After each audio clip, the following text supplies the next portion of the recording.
It's 5 o'clock in Pirate Country, and it's time to get pumped up with the P-Man. Hit the door and hit the road. 94.3 The Game is going to get you home, and the P-Man's not holding back. Yes! Yes! Pirates win! Pirates win! Bring on the Patrick Johnson Show on 94.3 The Game. Holy mackerel! Oh, my goodness! The flagship station of the ECU Pirates. All right, bring it on, bring it on. Hi, everybody. Phil, give me a little more of me. Is there any way to get... Oh, there we go. Sweet spot. Sweet spot here in this. Oh, that's perfect. God, I've never sounded so good. No one loves the sound of their own voice like Patrick Johnson. I can't get enough of it. Welcome. Big show today. Seymour will be joining us. Final time during hoop season with the national championship game tonight. Cliff Godwin with Steve and Igo and myself earlier. We'll have the encore for you coming up a little bit later on in the program. Nice to have you here. It is the Patrick Johnson Show. We are on air, 94.3 The Game, online at 94.3thegame.com with our live stream and on the IBX Media app. You can download the app in Google Play or the App Store, and it is absolutely free. No pre-roll ads. In excess of 10,000 have downloaded the IBX Media app. All right, full day, full weekend. Lots to recap, lots to talk about. Pilk, I'm really proud of you for a number of reasons. One, you did a fantastic job hosting the show in my stead twice last week, Wednesday, which I went back and listened to the interview with the coach, my dad. That was great. You guys hit it off. We need a Coach Pilk show over the summer at some point. And great job with Coach O. Nice to have him on Friday. We appreciate Gary Overton being with us, and you did a great job with that, too. So thank you, Pilk, for stepping up. And I was really proud of you yesterday because you did what I know Philip Pilkington thrives in doing. You went to a sporting event. Not just any sporting event, a NASCAR sporting event. Well, I appreciate the kind words, Patrick. Thanks for letting me fill in. You know, big shoes to fill when you fill in for the P-Man, so I appreciate it. Thanks to your dad. Thanks to Coach O for all their help. And, yeah, kind of decided last minute Saturday night. It's like, yeah, 3 hours to Darlington. Why not? Was that a fun race? First 263 laps were. I'm going to confess here. Who won? I've not. That's what even made it worse. Freaking Denny won. Denny Hamlin. 10 times worse. Okay. And your guy? Second. Leading? The first 263 laps only to be hosed by his crew chief and put out of contention, and he battled back to finish second. Wow. You like Darlington? I do. I think the tire wear makes for a good race. It brings in some strategy. Yep. Sometimes you make the wrong strategy call after leading the first 263 laps. And, yeah, I mean, the up close to the wall, it's always really racy, even though the first, so long was dominated by one driver. It was really racy in the pack, a lot of comers, a lot of goers. Sometimes you can get a lot of laps or a lot of positions on a restart, and that looks great, but you use up a lot of your tires, and it hurts you on the long run. So I think it speaks a lot to drivers' maturity. It puts a lot of pressure on the crew chiefs. It's kind of a tricky pit road. You get a lot of pit road speeding penalties, and usually you have a decent amount of wrecks. There weren't any big ones yesterday, but when you're that close to the wall and it's that tough to drive, you at least have some single-car spins to bundle them back up when it does get boring. We have had baseball this weekend. Pirates got swept. We'll hear from Cliff Godwin. This is what Coach Godwin had to say yesterday with Coach O on the ECU Sports Network, a mashup of a couple of answers about how he felt his team looked on Sunday. Also got to get tougher. Coach, we look tired. I mean, hell, we played 7 innings yesterday. Are you kidding me? So we got to be tougher, and we'll get them tougher. I guess 2022 is the last time we've been swept at home. I got no idea. So it's been a while. So we've spoiled a lot of people. And you know what? I told our players, if you don't believe in this team, don't show up tomorrow. I'll be here tomorrow. I believe them from day one, and I'm going to keep believing. So the team having a meeting today, per usual on Monday, and we're going to talk to Cliff Godwin later in the show. You'll hear that interview. That was actually done earlier this morning, pre-meeting. So we'll see there. And again, don't get into the language of, they're having a meeting. They have these meetings every week. It's just this one is going to take some added importance, let's just say, after where this team is. 20 wins, Pilk? through the first 33 games. Yep. So a little more than the midway point in the regular season.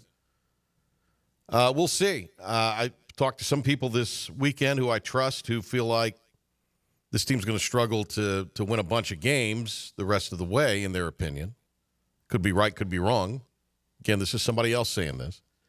I still think this is a team that's probably going to get into the mid to upper 30s regular season wins, and that should be good enough to get them into the postseason, regardless of what happens.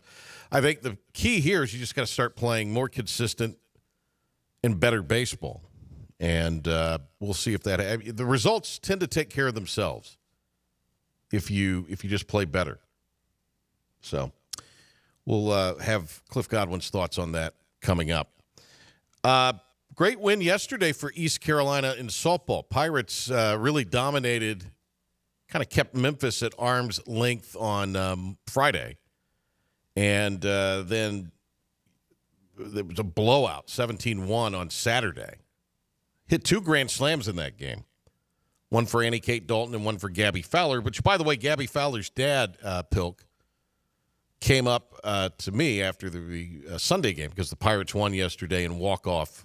Well, not walk-off, but they won with a base hit in the bottom of the 6th to win the game after trailing 3-1. That got him the sweep. But, yeah, I thought that was he was very complimentary of, the fact that the ESPN Plus crew does a fantastic job of covering the games. They've started this year on the pass-throughs for ECUPirates.com.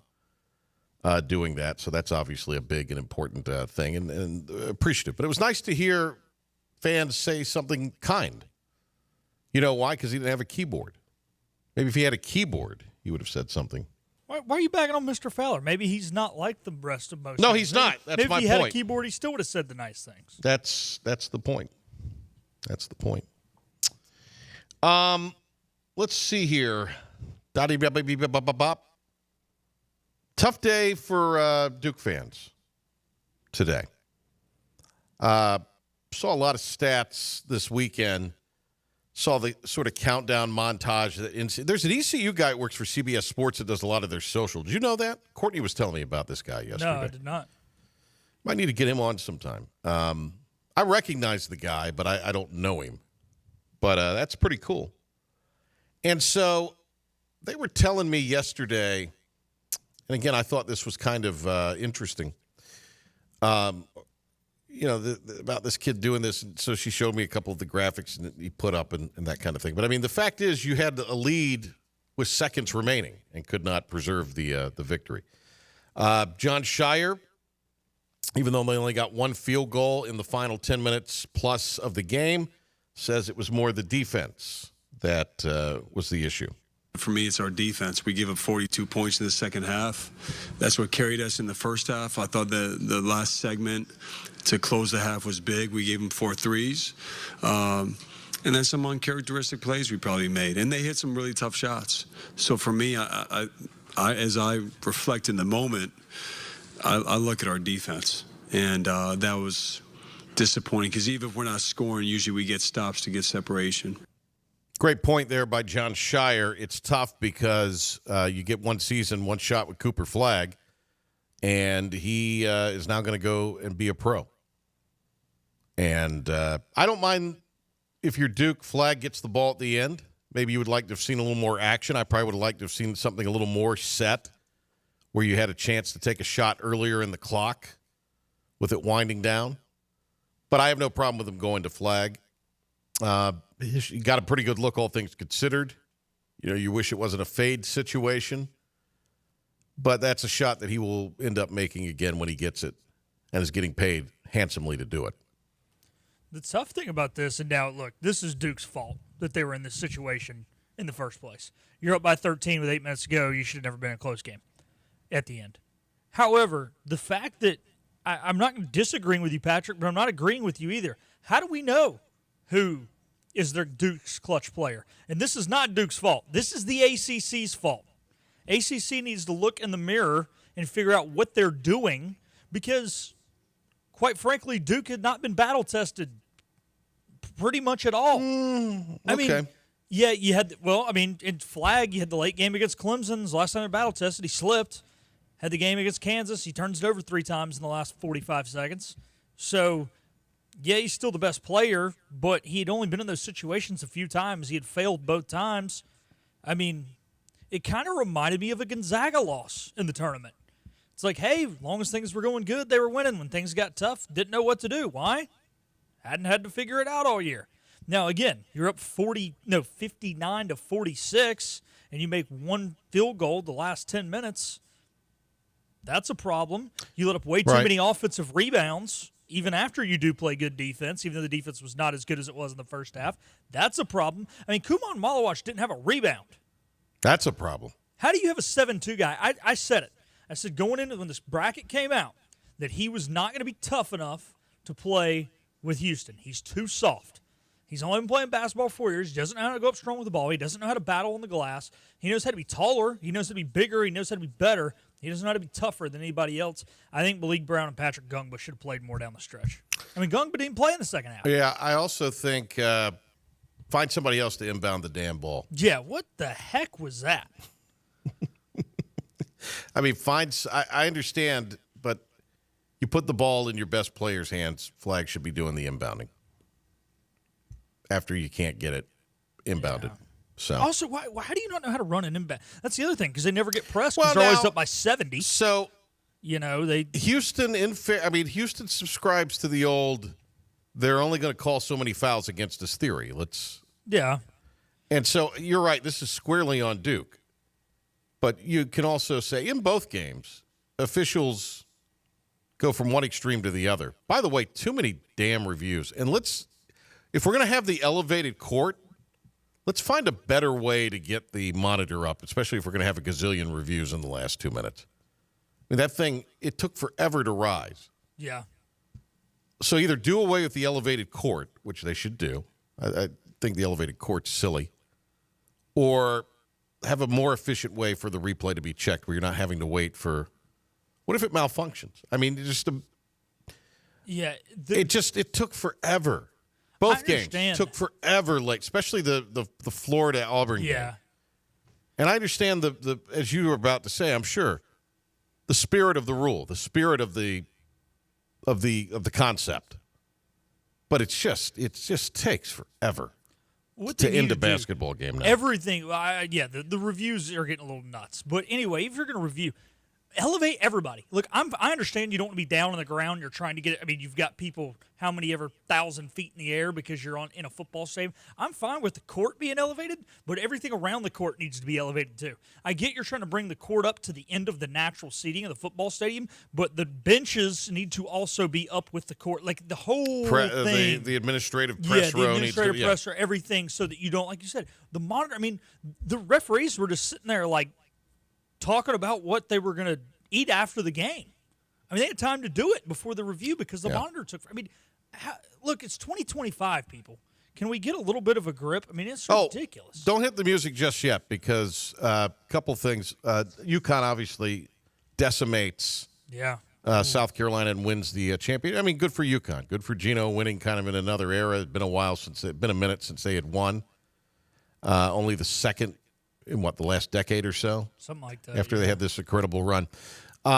Obviously, nobody watched it compared to the last 2 seasons, and yet you had these guys. Well, a lot of people still watched it. When I just posted the article that was factual again, people don't like facts, especially certain people who, have certain belief structures, don't like the facts. It was a less watched event by close to 60-70%. The women's Final Four. Because it wasn't in prime time, Patrick. That's why. Because it was at 6 o'clock or at 3 o'clock on a Sunday. No, oh my gosh! Well, oh my gosh! I've not looked at the championship rate. I'm just saying. I'm just being a jerk because that's what they're saying. But I mean, again, somebody who we can't give Caitlin Clark any credit. Yeah.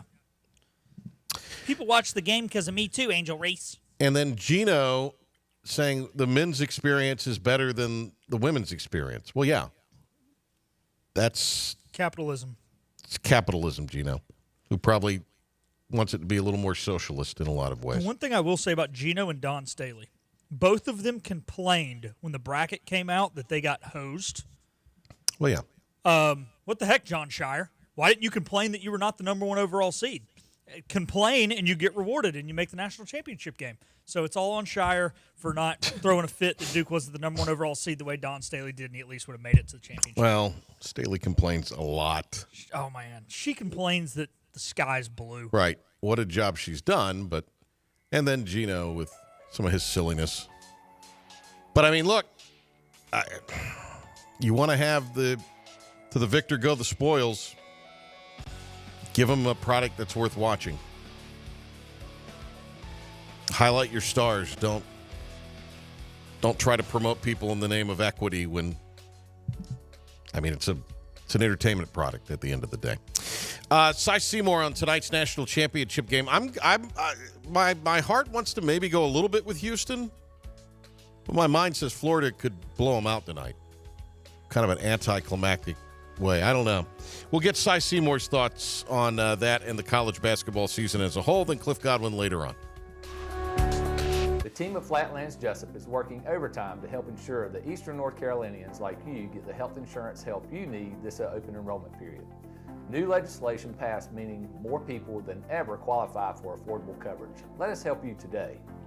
Are you ready to tackle those yard and garden projects? Come by East Carolina Tractor and Fleet, your local Coyote dealer, and check out their great selection of residential and commercial Coyote tractors. From zero-turn mowers to compact tractors to skid steer loaders, they've got you covered. Some with 0% financing for qualified buyers. Stop by your hometown Coyote dealer, East Carolina Tractor and Fleet, across from the Pitt County Fairgrounds or online at ectfleet.com. East Carolina Tractor and Fleet. We dig dirt.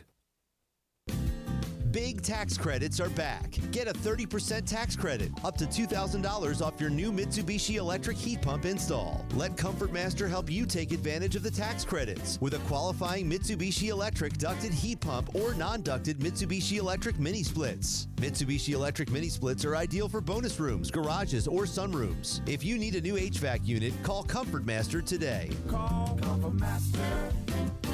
Call Comfort Master. The best burgers around. Everyone loves a thick, juicy, and fresh burger. Tiebreakers in Greenville, plus the all-new Tiebreakers in Winterville. 2 real burgers, better than anybody. So don't just go to any burger-themed restaurant chain. It's time to break the chain and eat local.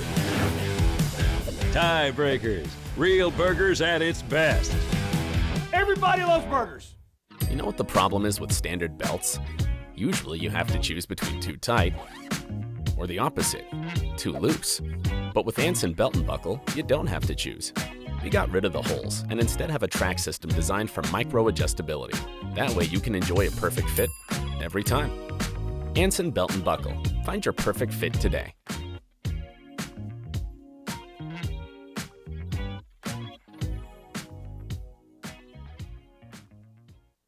Healthwise Pharmacy rounds the bases with all of your infusion, retail, compounding, and medical equipment needs. Locally owned and operated by pharmacist Marcy Parker, Healthwise has grown to be your most trusted provider for infusion services. Currently providing in-home or on-site infusions in North Carolina, South Carolina, and Virginia.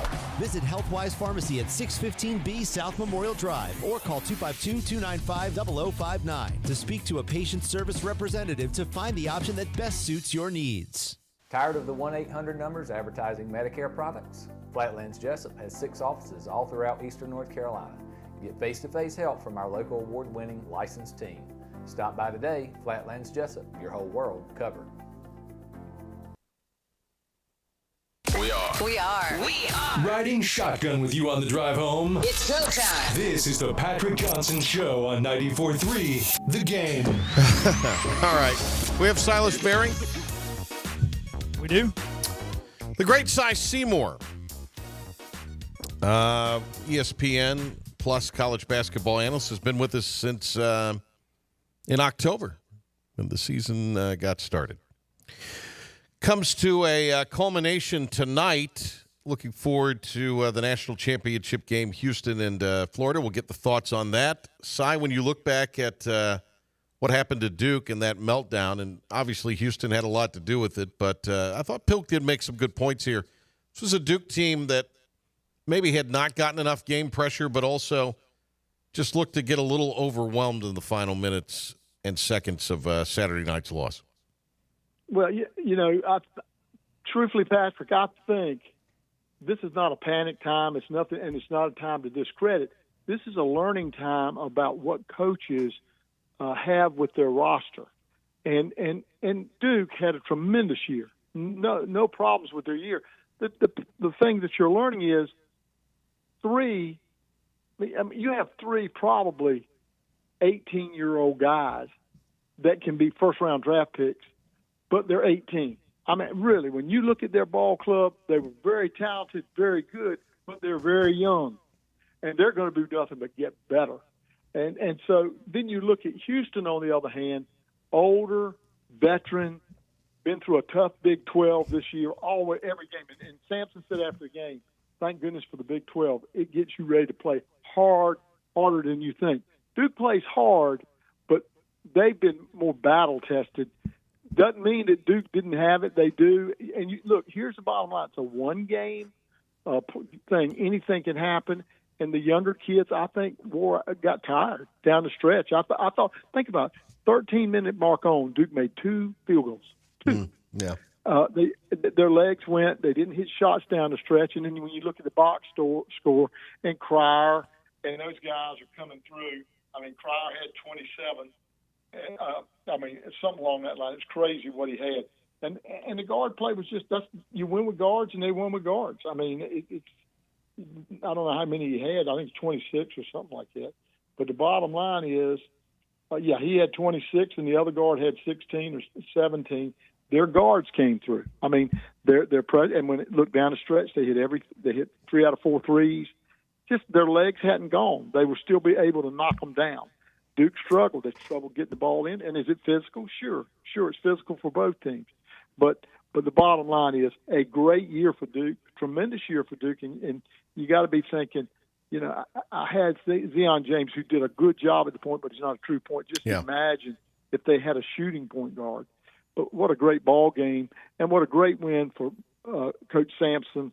People don't know that. It's like I said, I've been to 24 games with ECU with Houston, and the last 4 or 5 years were with Sampson coaching them. Mm-hmm. They are the most ridiculously hard-playing team, and we played everybody. I mean, don't get me wrong. We played a lot of good teams, but nobody plays as hard as Houston, and even Duke. They know that. They know how hard Houston plays, and they're great defensively. But a great basketball team, Duke had. Look, you had four 1 seeds. Nobody's bad. It's a one-game series. You miss a few shots, lose. That's what it is. Cy Seymour with us here with Kelvin Sampson.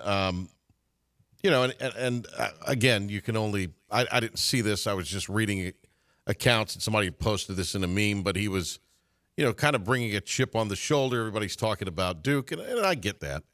I get where he maybe feels disrespected. I think part of how they play stylistically is part of the reason why they're maybe not credited. And maybe this gives him and the program, which he's done a fabulous job at building a little more of a presence on the national stage. But, I mean, let's face it, they were in the American. They've been in the Big 12 the last couple of years. Big 12 this year wasn't what it was on the national scene. So a lot of unknown coming in. Houston also has laid some pretty spectacular eggs in their tournament exits the previous few years. And a lot of it is because offensively they have not been very good, at least when you talk about most efficient, most explosive kind of offenses. So when you look at this team this year, the big difference, the defense is there, how hard they play is there. Offensively, they're a lot better than they've been historically. Yeah, they really are better. And there's 3 weapons that can get it done, and that's what makes them better.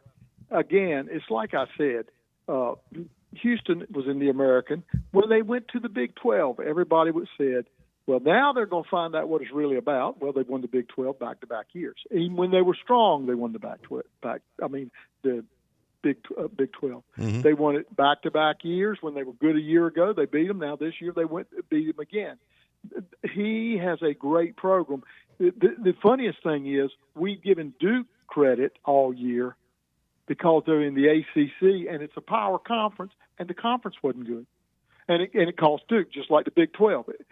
You know, they were both down this year, but Houston played their style, and Duke had a young team and ran the gambit in there. I mean, nobody touched them. But because really it's not wrong, because Duke's won so many national championships and plays good and picked up great kids, they are going to get the ink. The sad thing is Houston's the number one seed, and they don't get the ink. And I think that's where the chip lies. And they've been good a long, long time. I mean, when they went a couple years ago, and everybody said, well, they won't go far. You wait till they get hold of people. Well, they went to the Final Four. I mean, you're right. And even last year when Duke beat them, they were up, and it looked like they would win, and their best player went down. Yeah. Sasser went down with an ankle sprain. I mean, so that's what can happen. It's not anybody's fault. It's what can happen. And you're right. I mean, he came in with a chip, and he was right to have it. But he also will tell you Duke has a tremendous program, and that's true. I think what they've got to do is figure out, okay, we had 3 freshmen. We got to balance this thing a little bit. You know, I don't know the answer yet. Right. Well, I don't think any coach does. Yeah. And they still went to the Final Four and were 34-5. I mean, how can you complain? They did it, and I love Shy. He's a great coach. I mean, solid, great basketball. That's going to win, so I don't think it's something you really fuss about. It's just part of a one-game tournament, which makes it so much fun. It does. Florida's got great length. Houston is going to play hard tonight. I think Houston will certainly be well coached. He'll probably have a little bit of momentum still, especially with the game being in Texas against the Gators and what happened the other night. They'll be able to carry some of that momentum over. But I always look at a couple things when it comes to games like this, and as you say, a one-off situation. Who's the best player on the floor? Yeah. Florida has the best player on the floor. Walter Clayton Jr. has, and he's a guard, has scored since over the last month, really. I mean, almost to the day, maybe a little over. 8 of the 10 that he's played since the beginning of March, he's had 20 or better, including 30 and then 34 against Auburn. So, to me, from that standpoint, I like Florida's chances tonight in a big way when I look at it logically, because, you know, I think Houston's offense still isn't quite there, and I think Florida's got the best player. I don't disagree with you. Like you said, I think it will go either way because it's a one-game series, but there's nobody like Walter Clayton. I mean, he's just – and you know what, Patrick? I know we say this and it's a cliche. They have guards. Both of these teams have really good guards. They do. I mean, literally Clayton. But Clayton's the best player, though. That's right. He is. He was. And they look, you got 10 guys that play 14 minutes, 11 minutes or more, but Houston has 9 guys that do that. They've got depth. They have good guards. Clayton's the best, but here's what I think is the key. They both have good 2 guards. Emmanuel Sharp can play, and so can the other young guard that's really came on or been coming on for Houston. But you got Elijah Martin over there who went to a Final Four. That's the 1 and 2 guards. I mean, or can play that guard, the 2 or 3. So Clayton is really good. Elijah Martin's really good. And I love all the daggone big guys they have. I mean, they're aggressive. They don't back off. They do a lot of good things. I think Houston on the other side of it has really good guards, but you better be – it's going to be interesting to see how they handle Clayton, because I'm telling you, he's tough. Yeah. He can really get it done. And you know, he can get it done from any – look, he's shooting it at 35% from 3. But when you got guys like Cryer and those guys, they're shooting 40%. You know, they can shoot it. They're 40 – they got 3 guys, as Shire said, they've got 3 guys that hit over 40% from 3. So let's Cy Seymour joining us here. Let's kind of, you know, regardless of how the game concludes tonight, right? Let's look at the Final Four and then kind of work back. You know, 2 really compelling national championship games. or national semifinal games, excuse me. The Florida-Auburn game came down to the end, 2-possession game. Obviously, what Houston did with the comeback is something unprecedented in the tournament. Duke had ticked off all of these statistical categories that if a team generally hits them, they were like 335-0 in the tournament before Saturday night. So as much as everybody sort of griped about, well, we hadn't had any sensational buzzer beaters, we have not had any of the upsets that people tend to like in the first round. But you ended up with the best 4 teams. Who were the best 4 teams? So, I don't know if you want to assign a letter grade or just, is this a memorable tournament? I think in some ways it is. Obviously, it depends on how it finishes up tonight. But to me, this has been a really good tournament this year and a compelling tournament. Oh, it's been a great tournament. It's so much fun to watch. But you know what, Patrick, and we talk all the time, and we do love it. And what Duke has done is unbelievable. But it's the funniest thing. Everybody says it's guard-driven, and when you get right down to it, to win it all, the 2 guys that were for 1 and 2 for the Player of the Year, John Broome at Auburn and Cooper Flagg won it. Yeah. But their teams aren't in the finals. Like you just said, Walter Clayton's in the finals, Cryer's in the finals, Sharp and Martin. The guard play of those 2 teams, that was the difference. Whether we like it, dislike it, those guys came through at the end of those games. They went back out to the 3-point line, both of them, and hit big threes with people on their guards, hit big threes to win the games. And it doesn't mean – I still say I think we're never – I'm glad I lived long enough to see Cooper Flagg. I'm telling you, I think he can be one of the best players.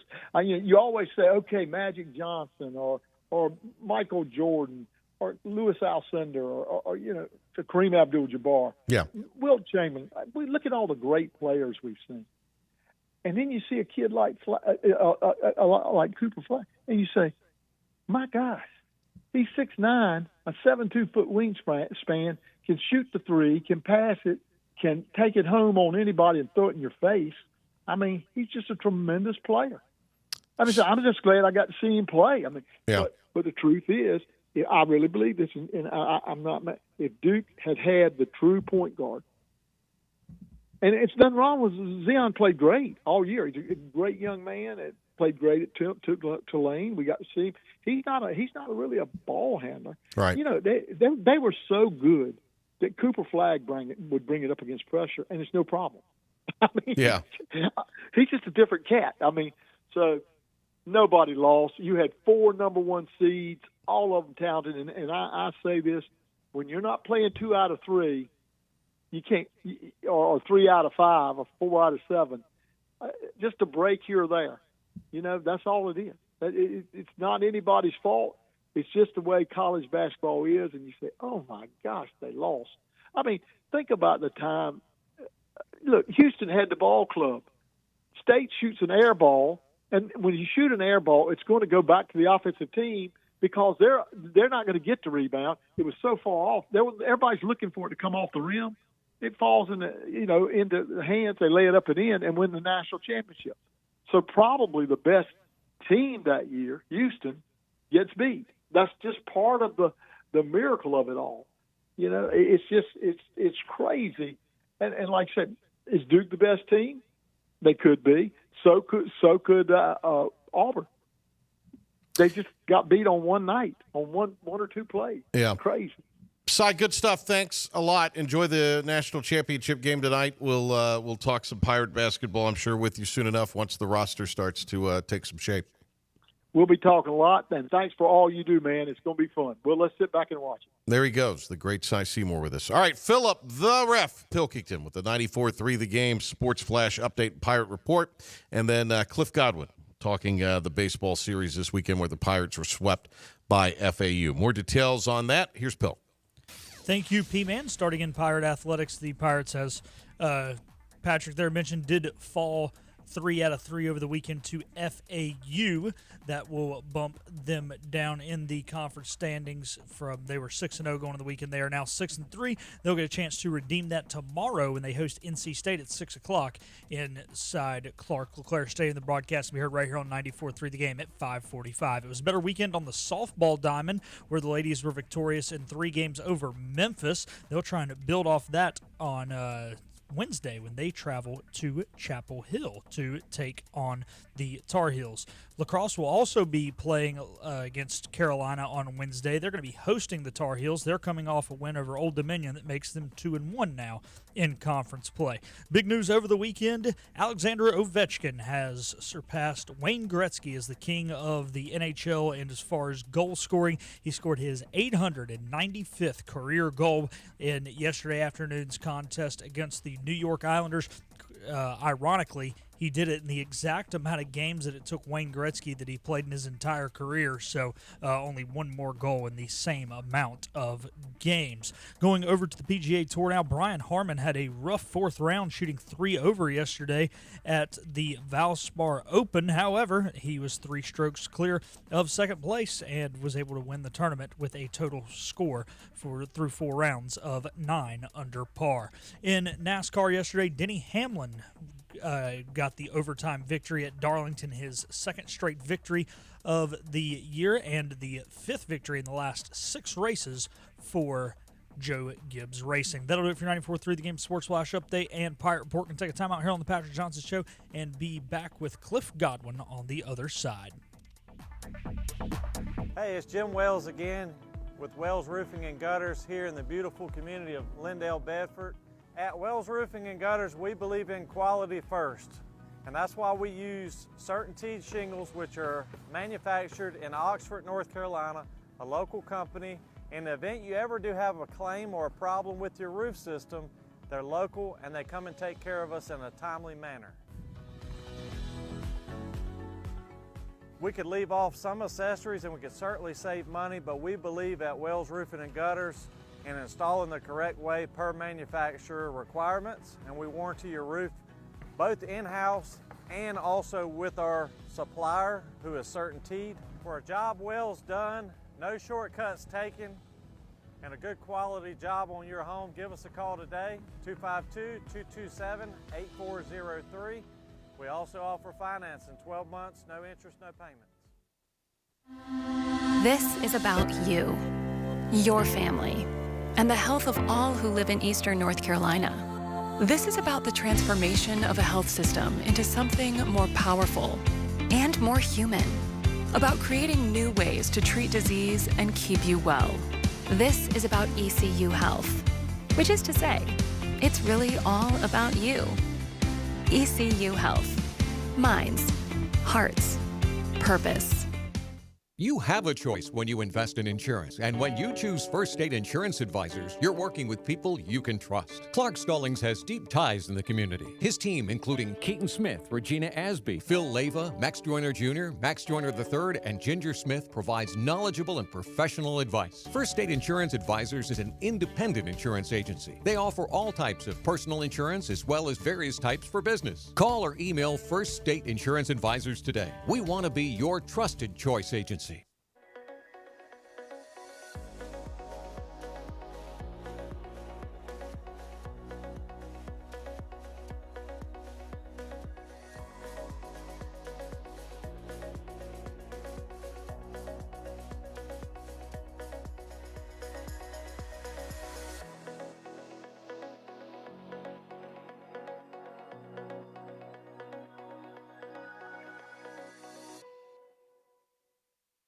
Other restaurants claim their food is fresh and fast, but are they friendly? At Moore's, you're treated like family the minute you walk into their doors. With locations in Winterville, New Bern, Swansboro, Morehead City, and Jacksonville. We've been practicing what we preach since 1945. At Moore's, our barbecue is slow cooked and smoked over real wood daily until it's so tender it's falling off the bone. Combined with our fresh chicken, cooked-to-order seafood, and homemade fixins, we're sure you'll agree. If it's not Moore's, it's less.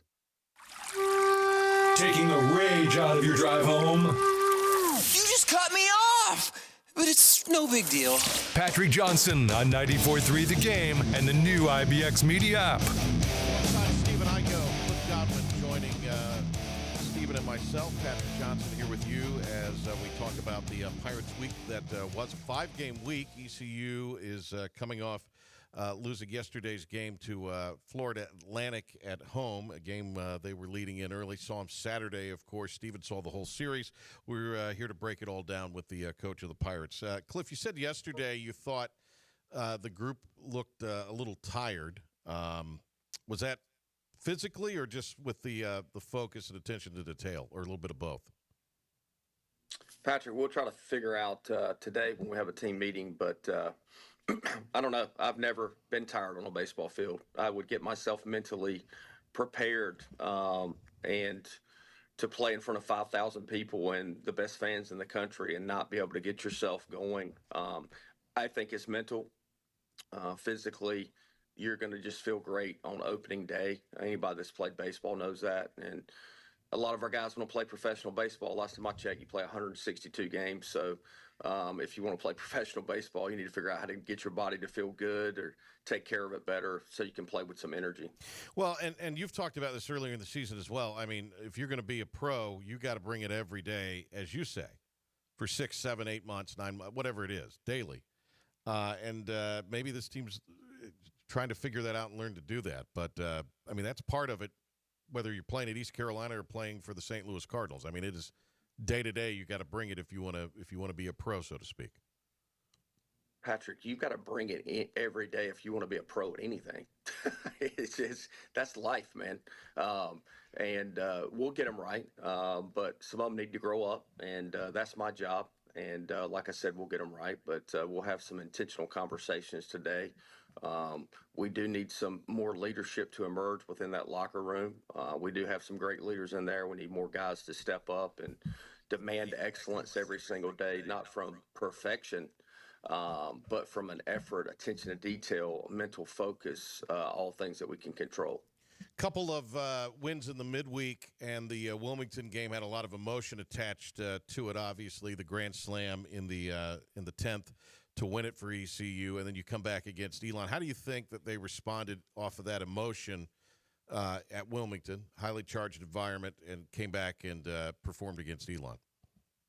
Not great. I mean, we won the game, but you try to tell them, what we need to continue to do every day. And I know I keep saying the same things, but that is the reality. When we show up and we're mentally engaged every single pitch, we can beat anybody in the country. When we're not, we can't. We can lose to anybody. And I knew FAU, as the coaches did, I mean, they're an older offensive group. We knew we were going to have our hands full going into it. And the Friday night game and, just the game within the game. And I'm going to tell our team this, but we're down 1 run, which we shouldn't have been down 1 run, but we're down 1 run in the 9th inning, and they're in no doubles. We have a runner at first base, and Dixon Williams is up. And the wind's blowing like it was blowing all weekend, where it's, kind of blowing left to right, really pushing stuff out to right field. But if you're a left-handed batter specifically and you don't hit it great, like the wind's killing it in left field. Well, when you're in no doubles, the outfielders are against the wall. Dixon gets jammed. Their shortstop immediately, because he knows they're in no doubles, that the wind's blowing the way it is. It's like he's shot out of a cannon, and he catches that ball in full stride. And basically we had the same play yesterday, and, we don't go after the baseball. And that was really, in my opinion, the epitome of what happened the entire weekend. Saturday, everybody's going to talk about how bad we got beat. I don't care. I mean, last time we got beat like that was 2016. It goes down as 1 loss, just as Friday night did, just as yesterday did. But we could have made the game 7-1. We just would have got beat worse yesterday because we'd have thrown our main pitchers and not been able to start Brad Pruitt. And, you have to make a decision as the head coach sometimes that, hey, look, we got to get some other guys some work because we got to save our bullpen for tomorrow. And that's what we did. Cliff Godwin with us on this Monday chat. And, Coach, obviously no season is the same as the previous or previous before that. And this season challenged you guys in different ways. Each week you are running into new adversity, this kind of being the latest. Just I've asked you this before, but you're learning so much about this team with 27 new players and a lot of new coaches. And underneath you, a lot of new personnel management, I should say. But just as you go along, when you go through some of this adversity each week, how much do you feel like you guys as a collective group can grow through something like this? Or was that something you find out, in a team meeting today on Tuesday when y'all suit up again? Well, failure is only fatal if you don't learn from it, and then that's going to be the message to the team today. Is like, we're going to keep coaching. I told our coaches after Saturday, our job is to keep coaching our players, and we all need to be better. I need to be better. Our assistant coaches need to be better. Our support staff needs to be better. Our players need to be better, and that's the standard here. And the thing is, when you're a young man, and you need to understand that, yeah, there is pressure here. You signed up for that. That's what you wanted. You wanted to play in front of 5,000. And we don't ask them to have perfection. That's the thing that some of them misconstrue, even though you tell them that all the time. It's the way you go about your business every single day, your mental approach to it, and can you control the things that you can control? You can't control a blue hit, but you can control your mentality and your body language when maybe your body doesn't feel great because you played 5 games or whatever in 6 days. Who cares? You want to play professional baseball, it's a 162-game schedule like we just talked about, and you got to keep showing up. And I would think that's the one thing that we've got to continue to educate them on. And also just the mental mistakes. I got like 15 mental mistakes from yesterday that we're going to go over in team meeting. Not physical. Some look physical, but mental mistakes. And if we can get those down to a minimum, then we're going to be where we need to be at the end of the year. Coach, I thought a major bright spot was Brad Pruitt yesterday. Obviously going as long as he's gone all season. And y'all knew, he started some in summer ball. He's got that potential. But I thought, I know he gave up the home run. That, of course, followed a kind of a blue hit or a soft hit, which seemed to happen a lot this weekend. There was some bad luck there. But I thought he gave you guys a great start. And I don't know, do you look at continuing him in that role potentially going forward?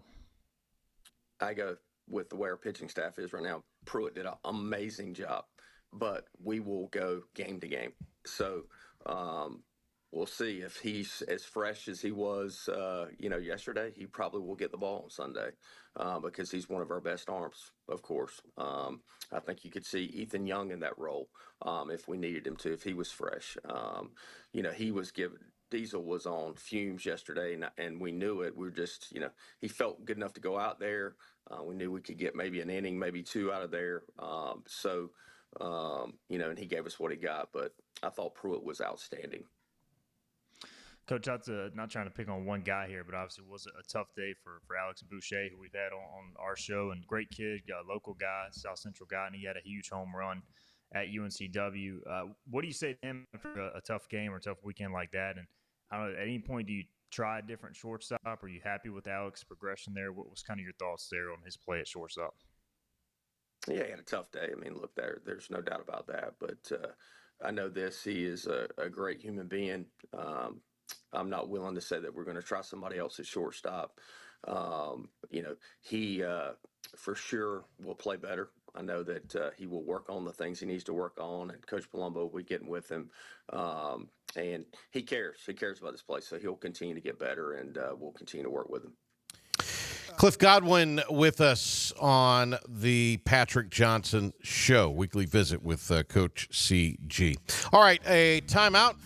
Come back and have some final news and notes from the weekend and a lot more. Thanks for being with us here on this Monday Patrick Johnson Show. Your roof is a vital part of protecting your home and family from dangerous storms and hurricanes. At Assist Roofing, we install and maintain metal roofing that provides precise protection. Add value to your home while lowering utility costs with a fortified roof to last a lifetime. With 0% financing, grants, and Energy Star Green Roofing tax credit available. Call us to schedule a free consultation so you can weather any storm with confidence. Make every day electric on the Kawasaki Electro 20 electric balance bike. Maximize the fun with long run times, impressive top speed, and Kawasaki build quality. Easy adjustability and smooth handling make everyday riding more enjoyable. And the standard MTB type tires provide off-pavement capability. The Kawasaki Electro 20 is the electric balance bike that's built to rip. Go to Ron Ayers Motorsports, Memorial Drive north of the airport, Greenville.